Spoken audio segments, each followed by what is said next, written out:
नमस्कार दोस्तों, स्वागत है आपका आज के मुख्य समाचार में, जिसमें सबसे पहली और बड़ी खबर में आपको बताएंगे कि रूस के अंदर घुसकर हमला करना यूक्रेन को पड़ेगा भारी, पुतिन के करीबी ने दे दी बड़ी धमकी। दूसरी बड़ी खबर में जिक्र होगा कि एक्सपर्ट्स का दावा, पाकिस्तान के खिलाफ साजिश रच रहे इमरान खान, कहा यूएस को किया नाराज, रूस से भी कुछ नहीं मिला। तीसरी बड़ी खबर में आपको बताएंगे कि खस्ताहाल हो चुकी है अर्थव्यवस्था के बाद भी श्रीलंका में इमरजेंसी लागू, भारत ने भेजा 40,000 टन डीजल। और इसी के साथ चौथी बड़ी खबर में जिक्र होगा कि भारत ऑस्ट्रेलिया के बीच अंतरिम व्यापार समझौते पर हस्ताक्षर, पीएम मोदी बोले द्विपक्षीय रिश्तों के लिए एक ऐतिहासिक क्षण। और पांचवी बड़ी खबर में आपको बताएंगे कि कोरोना फिर बढ़ाएगा टेंशन, डब्ल्यूएचओ का दावा, नया सी वेरिएंट ओमिक्रॉन BA.2 से 10% ज्यादा संक्रामक। दोस्तों, हर एक खबर की गहराई में आपको ले जाएंगे, लेकिन उससे पहले अगर आपको भी देश की सेना और पीएम मोदी पर पूरा भरोसा है तो आप अभी इस वीडियो को लाइक कीजिए, और अगर चैनल पर नए हैं तो लाल बटन को दबा के चैनल को सब्सक्राइब कीजिए, घंटी बजाकर कमेंट में लिखिए जय हिंद। दोस्तों, रुक करते हैं सबसे पहली और बड़ी खबर की तरफ। रूस के अंदर घुसकर हमला करना यूक्रेन को पड़ेगा भारी, पुतिन के करीबी ने दे दी बड़ी धमकी। जी हां दोस्तों, रूस ने दावा किया है कि यूक्रेनी हेलीकॉप्टर ने सीमा पार करके उनके इलाके में एक पेट्रोलियम डिपो को हमला किया है, और इस हमले के कारण पेट्रोलियम डिपो में भयंकर आग लग गई, जिसकी चपेट में आने से 2 लोग गंभीर रूप से झुलस गए हैं। यह हमला रूसी सीमा में लगभग 40 किलोमीटर अंदर स्थित बेलगोरेड शहर के नजदीक किया गया है, और हमले के बाद रूस ने चेतावनी देते हुए कहा है कि इससे दोनों देशों के बीच बातचीत के लिए अनुकूल परिस्थितियां नहीं बनती हैं। उधर यूक्रेन ने दावा किया है कि इस हमले में उसकी सेना का कोई हाथ नहीं है। कुछ दिन पहले ही यूरोपीय देशों ने चेतावनी देते हुए कहा था कि रूस अपने आक्रमण को सही ठहराने के लिए फॉल्स फ्लैग ऑपरेशन कर सकता है। दोस्तों, रुक करते हैं अगली बड़ी खबर की तरफ। एक्सपर्ट्स का दावा, पाकिस्तान के खिलाफ साजिश रच रहे इमरान खान, कहा यूएस को किया नाराज, रूस से भी कुछ नहीं मिला। जी दोस्तों, इमरान खान खुद तो सियासी संकटों का सामना कर ही रहे हैं, उन्होंने अपने देश यानी पाकिस्तान के खिलाफ भी साजिश रच दी है, ऐसे विशेषज्ञों का मानना है। उनका कहना है कि पीएम इमरान खान के कार्यों ने आर्थिक संकट से जूझ रहे पाकिस्तान को मुश्किल की स्थिति में डाल दिया है। इसका कारण है कि अमेरिका के साथ तनावपूर्ण संबंध हैं। हाल ही में मॉस्को की यात्रा के बावजूद प्रधानमंत्री रूस का भरोसा जीतने में सफल नहीं हुए। शनिवार को लंदन में एक कार्यक्रम के दौरान कश्मीरी नेता शब्बीर चौधरी के साथ बातचीत में भारत और पाकिस्तान की भू राजनीतिक स्थिति के एक विशेषज्ञ ने पाकिस्तानी प्रधानमंत्री के असली चेहरे पर प्रकाश डाला। रुक करते हैं अगली बड़ी खबर की तरफ। खस्ता हाल हो चुकी है अर्थव्यवस्था, उसके बाद भी श्रीलंका में इमरजेंसी लागू, भारत ने भेजा 40,000 टन डीजल। जी हाँ दोस्तों, आपको बता दें कि श्रीलंका में खाने पीने के साथ जरूरी चीजों की कमी हो जाने पर आगजनी, हिंसा, प्रदर्शन, सरकारी संपत्तियों में तोड़फोड़ की गई है। लंबे पावर कट और ईंधन की कमी ने लोगों की दिक्कतें और बढ़ा दी है, और देश में बिगड़ते हालात देखकर राष्ट्रपति गोतबाया राजपक्षे ने आपातकाल लागू कर दिया है। श्रीलंका का आर्थिक संकट अब लोगों के जी का जंजाल बन चुका है। वही वजह है कि देश भर में आगजनी, हिंसा, प्रदर्शन, सरकारी संपत्तियों में तोड़फोड़ चल रही है। लंबे पावर कट, खाने पीने की चीजें समेत श्रीलंका कई दिक्कतों से जूझ रहा है। राष्ट्रपति गोतबाया राजपक्षे ने आपातकाल लागू कर दिया है। श्रीलंका में आपातकाल 1 अप्रैल से लागू किया गया, और श्रीलंका के राष्ट्रपति कार्यालय से जारी आदेश में कहा गया है कि देश में कानून व्यवस्था कायम रखने, आवश्यक चीज़ों की सप्लाई को जारी रखने के लिए यह फैसला लिया गया। पुलिस ने 50 से ज़्यादा लोगों को गिरफ्तार किया, और कोलंबो और उसके आसपास के इलाकों में शुक्रवार को कर्फ्यू लगा दिया ताकि छिटपुट विरोध प्रदर्शन को रोका जा सके। रुक करते हैं अगली बड़ी खबर की तरफ। भारत ऑस्ट्रेलिया के बीच अंतरिम व्यापार समझौते पर हुआ हस्ताक्षर, पीएम मोदी बोले द्विपक्षीय रिश्तों के लिए एक ऐतिहासिक क्षण। जी हां दोस्तों, भारत और ऑस्ट्रेलिया के बीच अंतरिम व्यापार समझौता हस्ताक्षर हो चुका है। इस हस्ताक्षर के साथ ही कपड़ा, चमड़ा, फर्नीचर, आभूषण और मशीनरी समेत 6,000 से ज़्यादा व्यापक क्षेत्रों के भारतीय निर्यातकों को ऑस्ट्रेलियाई बाजार में तुरंत शुल्क मुक्त पहुंच मिलेगी। भारत ऑस्ट्रेलिया आर्थिक सहयोग और व्यापार समझौते पर वर्चुअल हस्ताक्षर समारोह में केंद्रीय मंत्री पीयूष गोयल ने कहा है कि भारत ऑस्ट्रेलिया नेचुरल पार्टनर हैं, और जो लोकतंत्र, कानून के शासन और पारदर्शिता के साझा मूल्यों से जुड़े हैं। दो भाइयों की तरह इन दो राष्ट्रों ने भी महामारी में एक दूसरे का सहयोग किया है। वहीं प्रधानमंत्री नरेंद्र मोदी ने कहा कि ये रिश्ते भारत ऑस्ट्रेलिया मित्रता का महत्वपूर्ण स्तंभ हैं। ये समझौता हमारे बीच छात्रों, प्रोफेशनल और पर्यटकों का आदान प्रदान आसान बनाएगा, जिससे ये संबंध और मजबूत होंगे। समारोह में प्रधानमंत्री नरेंद्र मोदी ने दोनों देशों के रिश्ते पर बात करते हुए कहा कि इतने कम समय में इतने महत्वपूर्ण समझौते पर सहमति बनना दिखाता है कि दोनों देशों के बीच कितनी आपसी विश्वास है। दोस्तों, रुक करते हैं अगली बड़ी खबर की तरफ। कोरोना फिर बढ़ाएगा टेंशन, WHO का दावा। नया सी वेरिएंट ओमिक्रॉन BA.2 से 10% ज़्यादा संक्रामक। जी हाँ दोस्तों, कोरोना वायरस का एक नया म्यूटेंट वेरिएंट XE ओमिक्रॉन के सब वेरिएंट BA.2 से करीब 10% ज़्यादा संक्रामक हो सकता है। इसे लेकर विश्व स्वास्थ्य संगठन ने चिंता जाहिर की है। सी ओमिक्रॉन के 2 सब लीनेज BA.1 और BA.2 का रिकॉम्बिनेंट स्ट्रेन है और WHO ने अपनी हालिया रिपोर्ट में कहा है कि जब तक इसके ट्रांसमिशन रेट और बीमारी के व्यवहार में महत्वपूर्ण बदलाव नहीं देखा जाता, तब तक इसे ओमिक्रॉन वेरिएंट से ही जोड़कर देखा जाएगा। रुक करते हैं अगली बड़ी खबर की तरफ। जयकारों से गूंज रहा है मां वैष्णो देवी का भवन, माता का दरबार विदेशी फूलों से महका, देश भर के भक्त आशीर्वाद लेने पहुंचे। जी हाँ दोस्तों, चैत्र नवरात्र के लिए माता वैष्णो देवी का दरबार सज गया है।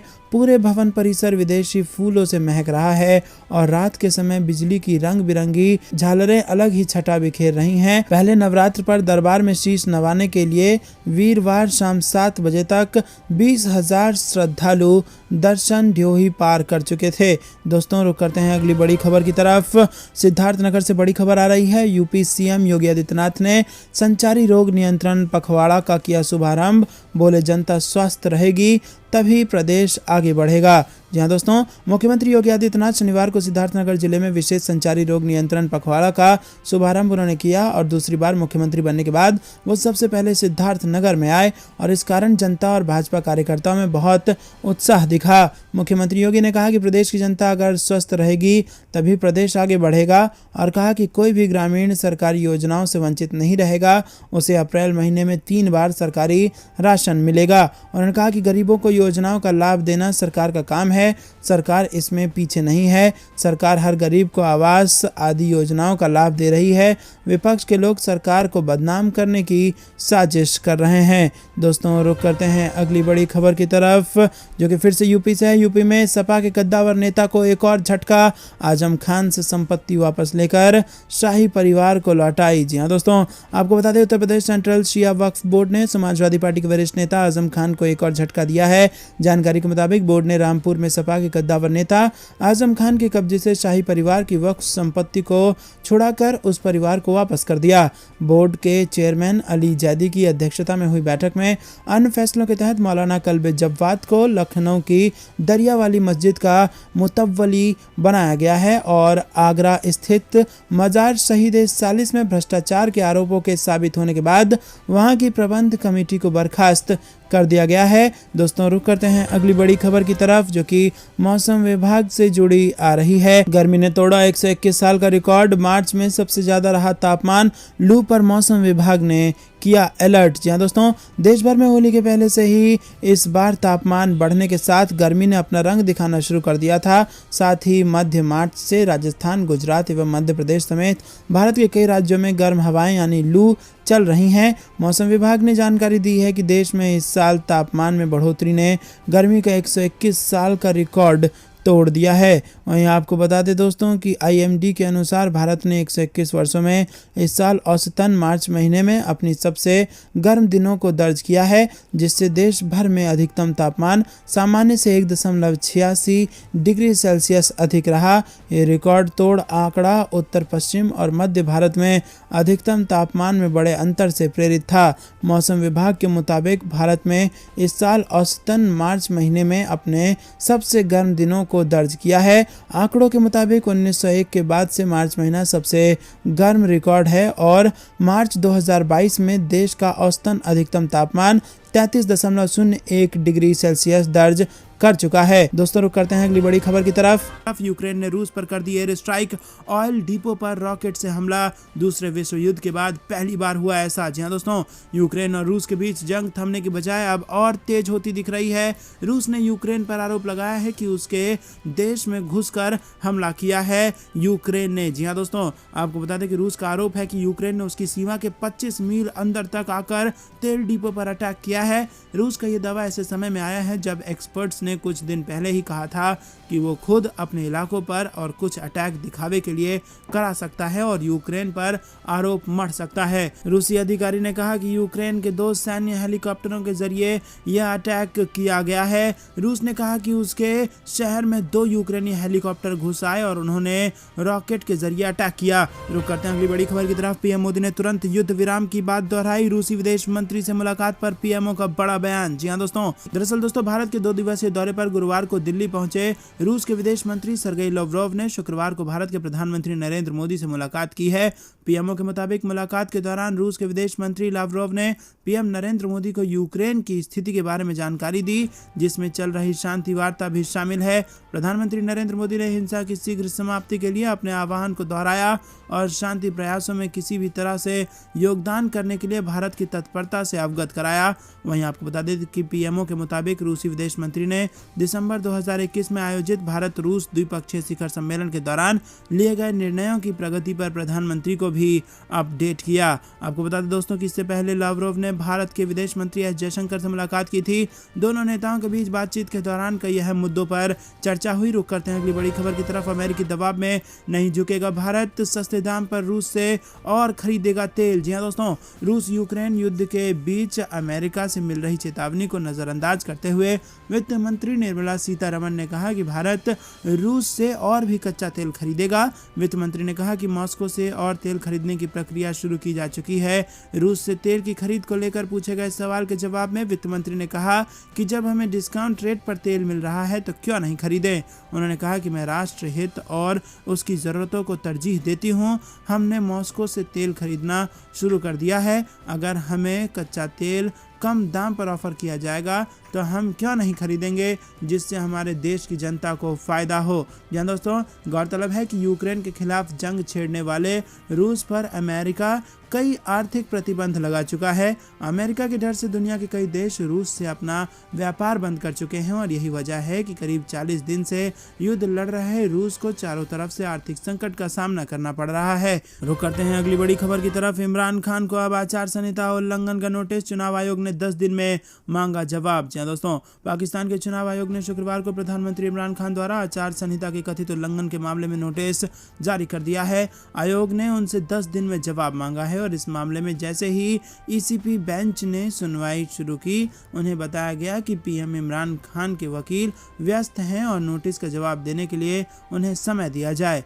पीठ ने इसके अलावा योजना एवं विकास मंत्री असद उमर को भी आचार संहिता के उल्लंघन पर नोटिस जारी कर 10 दिन में जवाब दाखिल करने को कहा है। रुक करते हैं अगली बड़ी खबर की तरफ। बेंगलुरु में अमित शाह के रूट पर आई तेज धमाके की आवाज। जी हां दोस्तों, गृह मंत्री अमित शाह कर्नाटक के दौरे पर थे, लेकिन केंद्रीय गृह मंत्री के रूट पर एक तेज धमाके की आवाज से हड़कंप मच गया। अमित शाह के रूट पर यह आवाज शाम करीब 4:30 बजे माउंट कार्मेल कॉलेज के पास सुनाई दी। आपको बता दें कि प्रधानमंत्री नरेंद्र मोदी और शीर्ष केंद्रीय मंत्री द्वारा लिए गए मार्गों को आमतौर पर सुरक्षा कर्मियों द्वारा काफी पहले ही साफ कर दिया जाता है। जब पुलिस ने आवाज की जांच की तो पता चला कि सीवेज में भूमिगत बिजली के केवल शॉर्ट सर्किट होने से यह आवाज आई थी। रुक करते हैं अगली बड़ी खबर की तरफ। अब मंदिरों में तैनात रहेंगी महिला कांस्टेबल, योगी सरकार का अहम फैसला। जहां दोस्तों बिजनौर में नवरात्र के एक दिन पहले शासन के निर्देश पर महिला मिशन शक्ति अभियान को दोबारा से एक्टिव कर दिया गया है। कल से मंदिरों पर सभी महिला कांस्टेबल तैनात रहेंगी और इन पर महिला सम्मान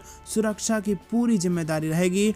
और इसके तहत बिजनौर में पुलिस अधीक्षक द्वारा महिला कांस्टेबल का एक सम्मेलन भी आयोजित किया गया। सम्मेलन को संबोधित करते हुए पुलिस अधीक्षक डॉक्टर धर्मवीर सिंह ने महिला सिपाहियों को बताया कि शासन के निर्देश पर मिशन शक्ति के तहत चल रहे पुराने सभी अभियान दोबारा जीवंत कर दिए गए हैं और इसके अंतर्गत पहले से ही महिला हेल्प डेस्क और महिलाओं की सुरक्षा के लिए स्कूलों के बाहर महिला सिपाहियों की ड्यूटी के दौरान महिला के सम्मान की जिम्मेदारी महिला पुलिस कर्मियों को दी गई है। दोस्तों रुक करते हैं अगली बड़ी खबर की तरफ। यूपी एमएलसी चुनाव में बीजेपी ने जीती सभी 36 सीटें। सीएम योगी ने जिला पंचायत व क्षेत्र पंचायत सदस्यों का बढ़ाया उत्साह। जी हाँ दोस्तों, आपको बता दें कि उत्तर प्रदेश विधानसभा चुनाव में दोबारा बहुमत की सरकार बना चुकी भारतीय जनता पार्टी की नजर अब विधान परिषद पर है और पार्टी चाहती है कि यहाँ भी भाजपा का ही बहुमत हो। इसके लिए जिला पंचायत सदस्य और क्षेत्र पंचायत सदस्यों को प्रोत्साहित करते हुए मुख्यमंत्री योगी आदित्यनाथ ने उन्हें जिम्मेदारी का एहसास कराया। साथ ही कहा कि हमारा लक्ष्य होना चाहिए कि भाजपा 36 में से 36 सीटें जीते। जी हाँ दोस्तों, आपको बता दें कि मुख्यमंत्री योगी आदित्यनाथ गुरुवार शाम को भाजपा प्रदेश मुख्यालय पहुंचे और यहां जिला पंचायत सदस्य और क्षेत्र पंचायत सदस्यों की वर्चुअल बैठक में उन्होंने कहा कि प्रदेश में फिर से लोकप्रिय सरकार का गठन हुआ है और इस जीत के लिए सभी जनप्रतिनिधियों को धन्यवाद देते हुए बोले कि जिला पंचायत और क्षेत्र पंचायत सदस्यों का लोकतंत्र में आगे बढ़ाने में बड़ा योगदान है। दोस्तों, रुक करते हैं अगली बड़ी खबर की तरफ, जिसमें आपको बता दें कि उत्तर भारत में गर्मी से बुरा हाल।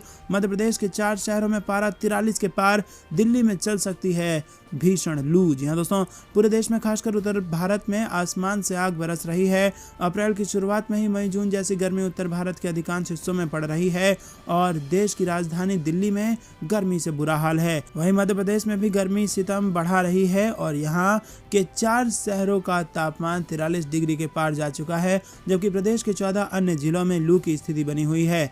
IMD भोपाल कार्यालय के वरिष्ठ मौसम विज्ञानी PK साहा ने कहा कि खंडवा, दमोह, खजुराहो और नौगांव में गुरुवार को अधिकतम तापमान 43 डिग्री सेल्सियस दर्ज किया गया है। उन्होंने कहा कि लेकिन हवा के रुख में बदलाव के कारण शुक्रवार को इन इलाकों में लू की स्थिति में सुधार हो सकता है। रुक करते हैं अगली बड़ी खबर की तरफ। भारत के शहर में फिर कोरोना का कहर, आने वाली है चौथी लहर। जहां दोस्तों, दक्षिण गोवा स्थित बिट्स पिलानी परिसर में 24 छात्रों के कोरोना संक्रमित पाए जाने के बाद हड़कंप मच गया है। इसके बाद पूरे कैंपस को हॉटस्पॉट घोषित कर दिया गया है। सभी छात्रों, शिक्षकों और कर्मचारियों का प्रवेश करने से पहले थर्मल स्कैन किया जा रहा है। दोस्तों, आपको बता दें कि एक रिपोर्ट के अनुसार बिट्स पिलानी में लगभग 2800 छात्र पढ़ते हैं। संस्था के जनसंपर्क अधिकारी अर्जुन हरलंकर का कहना है कि पिछले कुछ दिनों में परिसर में कोविड टेस्ट के बाद 24 छात्र संक्रमित पाए गए हैं और इसके बाद सभी कक्षाओं को ऑनलाइन मोड में कर दिया गया है। अधिकारी ने कहा कि शुक्रवार को भी 8 और सैंपल कोविड टेस्ट के लिए भेजे गए हैं। रुक करते हैं अगली बड़ी खबर की तरफ। पटना मेट्रो के निर्माण में हो रही देरी पर बोले बिहार के मुख्यमंत्री नीतीश कुमार, कार्य में तेजी लाएं अधिकारी। जी हां दोस्तों, पटना मुख्यमंत्री नीतीश कुमार ने एक अरण्य मार्ग स्थित संकल्प में पटना मेट्रो रेल सहित अन्य योजनाओं की समीक्षा के बाद अधिकारियों से शुक्रवार को कहा कि पटना मेट्रो रेल के निर्माण कार्य में तेजी लाएं ताकि जल्द से जल्द लोगों को इसका लाभ मिल सके। वहीं मुख्यमंत्री ने कहा कि बिहार म्यूजियम अंतर्राष्ट्रीय स्तर का बनाया गया है। बिहार म्यूजियम में बड़ी संख्या में पर्यटक आते हैं। रुक करते हैं अगली बड़ी खबर की तरफ, जिसमें आपको बता दें कि अब यूक्रेन ने रूस में घुसकर किया हमला, सीमा से लगे शहर पर की एयर स्ट्राइक। जी हाँ दोस्तों, आपको बता दें ये बेहद बड़ी खबर रूस और यूक्रेन के बीच में चल रही जंग से आ रही है। रूस यूक्रेन के बीच छिड़ी जंग लंबे समय तक खिंच गई है। ना ही रूस पीछे हटने को तैयार है और ना ही यूक्रेन झुकने को तैयार है। ऐसे में यूक्रेन में भारी तबाही जारी है। इसी बीच यूरोपीय संसद की अध्यक्ष कीव के लिए रवाना हो गई हैं और वहीं यूक्रेन के राष्ट्रपति व्लादिमीर ज़ेलेंस्की ने ऑस्ट्रेलिया, नीदरलैंड व बेल्जियम की संसद को संबोधित करते हुए कहा कि मैं अब भी रूस के खिलाफ ठोस कदमों का इंतजार कर रहा हूं। हमें हमलावर पर तब तक दबाव बनाना होगा जब तक उसकी आक्रामकता खत्म ना हो जाए। दोस्तों, यूक्रेन पर आक्रमण के चलते रूस को भारी आलोचना का सामना करना पड़ रहा है और अब कनाडा के प्रधानमंत्री जस्टिन ट्रूडो रूस को G20 से बाहर करने के पक्ष में हैं। इसी के साथ आपको बता दें दोस्तों कि यूक्रेन ने रूस के तेल डिपो पर हमला कर दिया है। जी हाँ दोस्तों, यूक्रेन की सीमा से जुड़े हुए रूसी शहर के गवर्नर ने दावा किया है कि उनके यहाँ के एक तेल डिपो पर यूक्रेनी सेना की ओर से एयर स्ट्राइक की गई है। उन्होंने कहा कि यूक्रेन के हेलीकॉप्टरों ने इस पर हमला किया। दरअसल शुक्रवार सुबह यहाँ के तेल डिपो में भयानक आग की खबरें सामने आई हैं। तो दोस्तों, यहाँ पर आपको बता दें कि जंग भीषण होता जा रहा है और अब यूक्रेन ने रूस में घुसकर किया है हमला। दोस्तों, रुक करते हैं अगली बड़ी खबर की तरफ। रूबेल में पेमेंट करो नहीं तो रूसी गैस को भूल जाओ, व्लादिमीर पुतिन की यूरोपीय देशों को खुली चेतावनी। जी हाँ दोस्तों, रूस के राष्ट्रपति व्लादिमीर पुतिन ने प्राकृतिक गैस के खरीदारों को रूबेल में पेमेंट करने की मांग की है। उन्होंने धमकी देते हुए कहा है कि जो भी खरीदार रूबेल में पेमेंट नहीं करेगा उसकी गैस सप्लाई को रोक दिया जाएगा। पुतिन के इस धमकी से यूरोपीय देशों में हाहाकार मच गया है और दरअसल अधिकतर यूरोपीय देश ने रूबल में पेमेंट करने की मांग को खारिज कर दिया है। रूसी गैस का सबसे बड़ा उपभोक्ता जर्मनी ने तो पुतिन की मांग को ब्लैकमेलिंग करार दिया है। यूरोप पहले से ही प्राकृतिक गैस की कीमतों से बेतहाशा बढ़ोतरी से हलकान में है और ऐसे में रूस अगर गैस सप्लाई रोक देता है तो यूरोपीय देशों में भूखमरी की नौबत आ सकती है। इतना ही नहीं, करोड़ों लोगों को गैस की कमी से भीषण ठंड का भी सामना करना पड़ सकता है।